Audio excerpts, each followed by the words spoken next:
इस वीडियो में हम खोजेंगे महाभारत के रहस्यमयी और रोमांचक क्षणों को जो कृष्ण और कर्ण की अद्वितीय कहानी के माध्यम से हमें सीखने को मिलते हैं। कृष्ण और कर्ण के बीच हुए उत्कृष्ट संवाद, उनके धार्मिक विचार विमर्श और महाभारत युद्ध के क्षणों का विवेचन हमें महाकाव्य के अद्वितीयता को समझने में मदद करेंगे।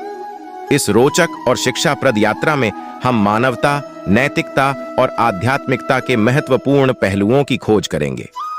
कृष्ण और कर्ण की कहानी महाभारत का एक महत्वपूर्ण और प्रफुल्लित घटना है।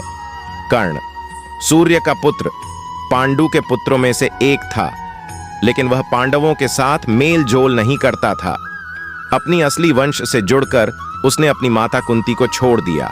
धनुर्विद्या में माहिर कर्ण ने धृतराष्ट्र के पक्ष में युद्ध करने का निर्णय किया। कृष्ण पांडवों के सारथी और दिव्य धनुषधारी, न्याय और धर्म के प्रति समर्पित थे। कर्ण के खिलाफ भगवान कृष्ण ने नैतिकता और कर्तव्य पर गहरे चर्चे में शामिल हुए। कृष्ण और कर्ण के बीच का चित्रण और उसके पश्चात का युद्ध महाभारत के एक महत्वपूर्ण पहलू को प्रकट करते हैं।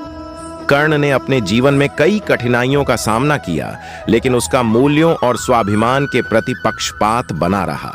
उसकी दुर्योधन के साथ मित्रता बहुत आम थी और वह कभी भी अपने मित्र के पक्ष में झुका नहीं। कृष्ण ने कर्ण के साथ सुलह की प्रस्तावना की, लेकिन कर्ण ने अपनी पहचान के लिए, अपनी स्थिति बनाए रखने के लिए इसे इनकार कर दिया। महाभारत के युद्ध में कर्ण ने धृतराष्ट्र के पक्ष में एक साहसी और उत्साही योद्धा के रूप में अपनी पहचान बनाए रखी। कृष्ण और कर्ण के बीच की मिठी बातचीत, उनके दार्शनिकवाद और युद्ध के दौरान घटित घटनाएं महाभारत को एक अद्वितीय और प्रेरक कथा बनाती हैं। कर्ण की नैतिकता और सहनशीलता, जो कृष्ण के धर्म और कर्म के उपदेशों के साथ हैं, इस महाकाव्य में समाहित गहरे सिक्खों का हिस्सा बनती है।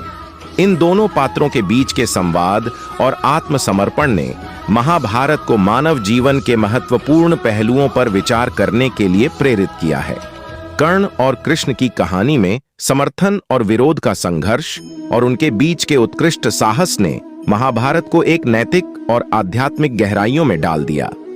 कर्ण की नैतिकता, जिसमें वह अपने वचनों का पालन करता रहा, और कृष्ण का आदर्शवाद, जो धर्म और कर्म के माध्यम से जीवन को आध्यात्मिक दृष्टिकोण से देखते थे, ये सभी पहलू महाभारत को एक अद्वितीय कृति में बनाते हैं।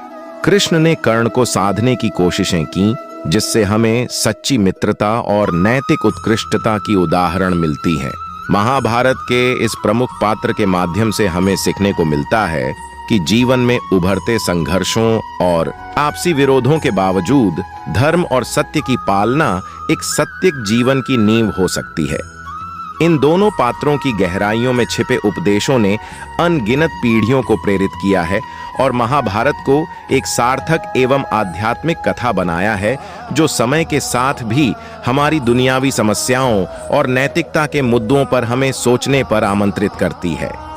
वीडियो को सब्सक्राइब करें, दोस्तों के साथ साझा करें और अपनी राय देने के लिए अच्छा सा कमेंट करें। धन्यवाद।